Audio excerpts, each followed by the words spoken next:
au Québec, chez nous. À tantôt. Oui, au revoir. Merci, Sophie. Avec notre expert, donc, Anand Bijan de Raymond Chabot de Grant Thornton. D'abord, la situation telle qu'on l'apprend, le BHP Billiton, les profits qui baissent de 58 au premier semestre, qui annonce qu'elle suspend ou qu'elle met sur la glace des projets pour 65 milliards, c'est énorme.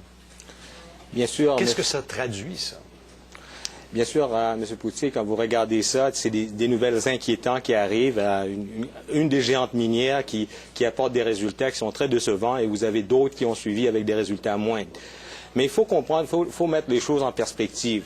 Tout d'abord, parce que, il y a eu un ralentissement de la Chine, dont la croissance a été moindre que ce qu'on aurait anticipé. Et la deuxième chose, c'est effectivement les prix de métaux qui ont baissé considérablement.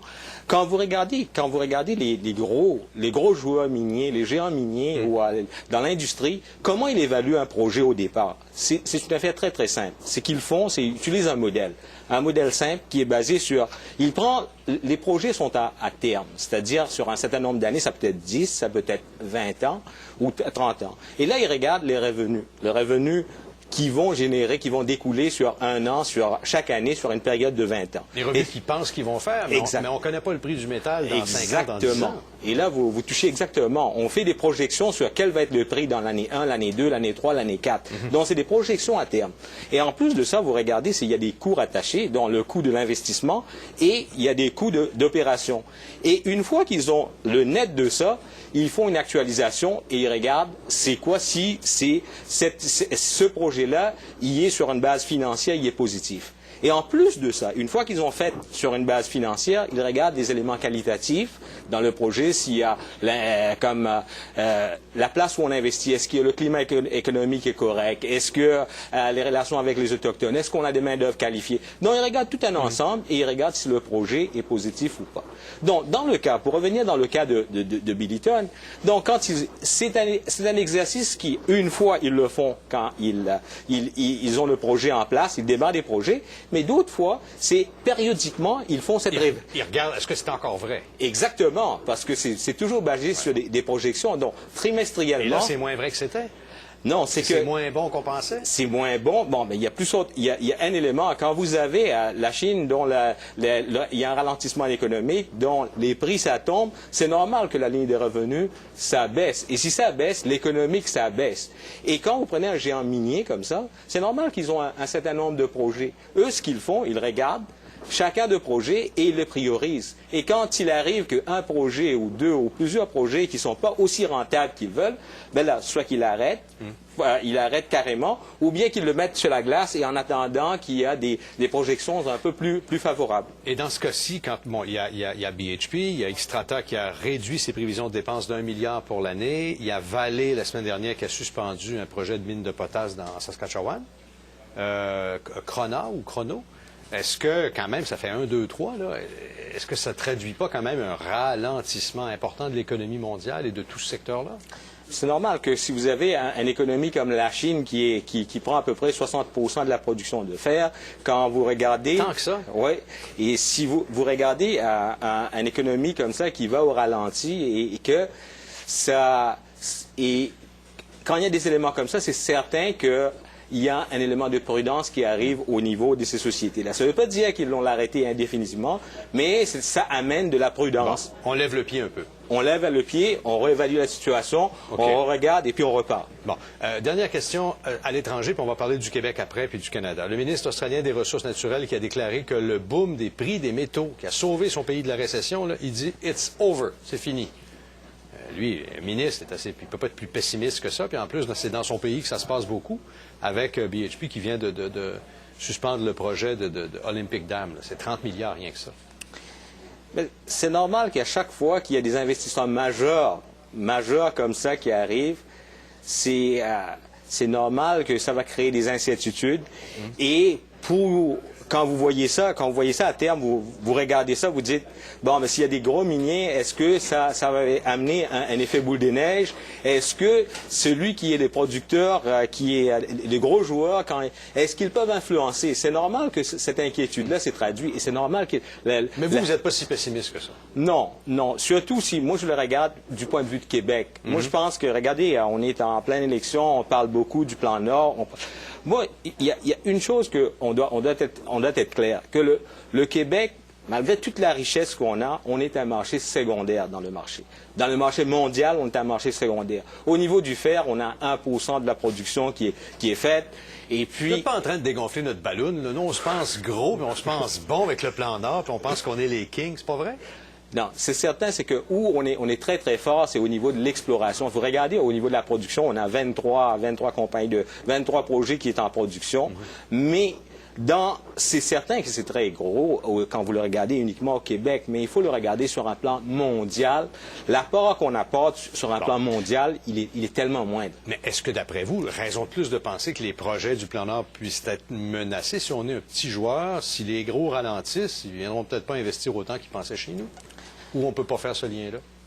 Moi, je pense que les projets, ça se regarde sur une période comme je vous dis, c'est à terme, c'est 10 ans. C'est un projet, si vous regardez tout ce qui se passe au Labrador, dans la fosse de Labrador aujourd'hui, c'est des projets qui ont tourné sur 10 ans, avant d'arriver en production, là, ça prend au moins 3, 4, 5, voire 10 ans qu'on arrive en production.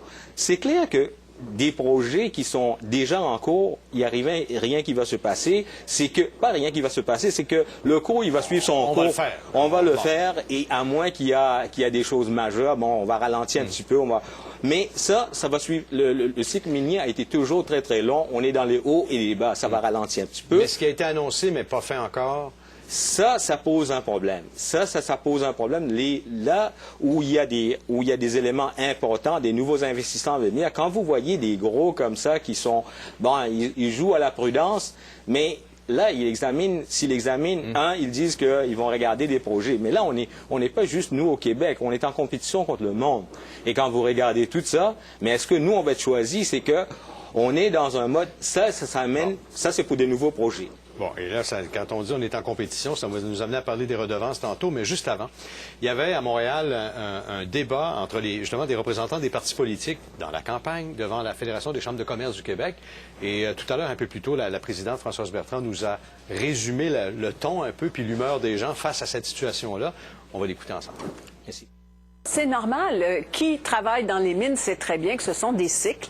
Et lorsqu'on prend le plan Nord, par exemple, c'est bien clair qu'on ne parle pas de quelque chose qui va être actif tout de suite. Si on parle, par exemple, d'Anticosti pour le pétrole, si jamais il y a exactement le pétrole qu'on espère qu'il y ait, bien, avant que ce soit en exploitation, on parle de, là aussi, 10 à 15 ans. Donc, lorsqu'il y a des cycles, les médias, et qu'on voit que la demande fléchit un peu, c'est sûr que ça affecte les investisseurs, les actionnaire, mais il faut penser dans un cadre, lorsque ça reprend, puis ça reprendra parce que la croissance démographique dans le monde continue à grandir, et il faut qu'on soit en mesure de pouvoir profiter de ces croissances-là. Donc, c'est un peu la même vision. Il faut voir ça avec beaucoup, beaucoup de recul. Ça ne va pas tout se faire demain matin, de toute façon. La redevance, on est en train de discuter de différents modèles. On a vu beaucoup de choses qui se paraissent dans la presse, au niveau des débats, au niveau de plusieurs éléments. Tout le monde discute de ça. Mais il faut comprendre, comme je vous dis, il y a une chose là. Le redevance, c'est une ligne Quand je vous expliquais le projet dans son ensemble, vous avez les revenus, les dépenses, il y a toutes les dépenses d'opération, et la redevance, c'est une ligne qui apparaît dans l'ensemble. En moyenne, ça représente quel pourcentage du budget, ça? Mais j'ai pas des chiffres exacts, ça dépend de projet en projet. Mais c'est pas gros, là. C'est pas gros et c'est pas matériel suffisamment significatif pour faire dérailler, à moins que ce soit excessif ou on rentre dans un cadre excessif. Ça, c'est intéressant ce que vous dites. Juste avant d'aller aux commentaires Facebook, on va regarder, dans la campagne électorale, les partis ont dit ce qu'ils entendaient faire de ça, puis on a préparé un petit tableau rapide.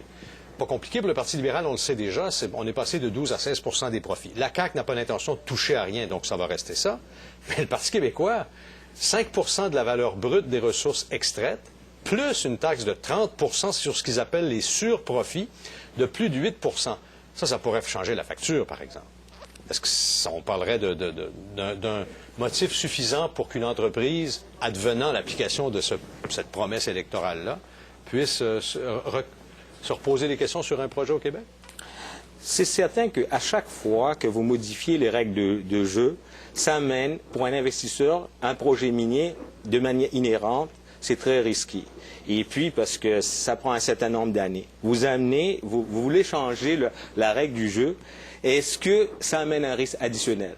Maintenant, est-ce que le risque sur une ligne, c'est un élément parmi tant d'autres? Est-ce qu'il faut le regarder? C'est dans son contexte plus large. Et si de manière plus large, vous savez, si vous regardez, le projet est toujours positif sur la valeur actualisée nette, ben, les projets, ils vont se faire quand même. Donc, il ne faut pas exagérer l'importance de ça. Non. Moi, je pense que c'est un modèle, tant d'autres, mais un dans l'autre, dépendant du prix des métaux, du prix de la matière. On va revenir au même. Parfait. Je vous arrête, M. Bidjan. On va aller voir du côté de Sophie les commentaires que les gens nous font sur cette question du plan Nord. Oui, parce qu'on a demandé aux gens, est-ce que le plan Nord de Jean Charest est menacé dans le contexte d'une éventuelle fin de ce boom minier? Évidemment, la première chose qui ressort, c'est qu'on associe plan Nord au Parti libéral. Alors, pour certains, c'est le Parti libéral qui est menacé. Pour d'autres, on dit si le PQ devait être au pouvoir, c'est pas une bonne nouvelle pour le plan Nord. Mais au-delà de l'aspect politique, quelques commentaires. Christian qui nous dit non, il n'est pas menacé, mais ça signifie quand même que les minières ne nagent plus dans l'argent et que si on les taxe trop, bien, elles iront ailleurs. Par ailleurs, autre commentaire de Mathieu, c'est bien beau le plan Nord, mais est-ce que cet argent va aller dans nos poches? J'en doute. J'aimerais bien que ce projet soit réalisé, mais pas au prix de vendre nos ressources gratuitement. On donne beaucoup déjà aux autres pays et à eux, donc, de payer pour notre richesse. Et finalement, commentaire de Michael qui dit non, il n'est pas menacé, mais il faudrait que le Parti libéral s'intéresse aux investisseurs québécois avant de faire comme le gouvernement Harper et de tout donner et vendre aux étrangers. Alors, c'est un peu ce qui ressort de ces commentaires Facebook. Merci, Sophie. À tout à l'heure. Encore là, le gouvernement Harper a déjà bloqué les transactions.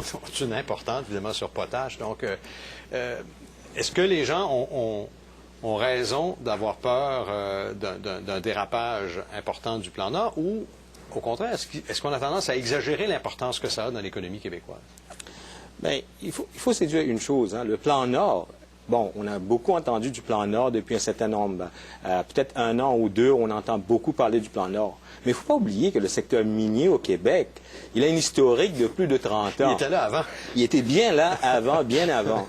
Et on parle beaucoup, et le secteur, dans le plan Nord aujourd'hui, on parle, mais la grosse partie, la grosse composante du plan Nord, c'est le secteur minier. Il y a l'infrastructure qui va suivre tout après.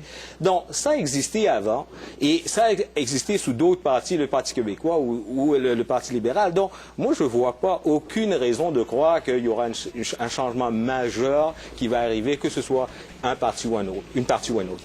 Merci beaucoup sur ces sages propos, Anand Bidjan. Merci d'avoir été avec nous aujourd'hui. Je vous remercie infiniment, M. Potier. Aujourd'hui,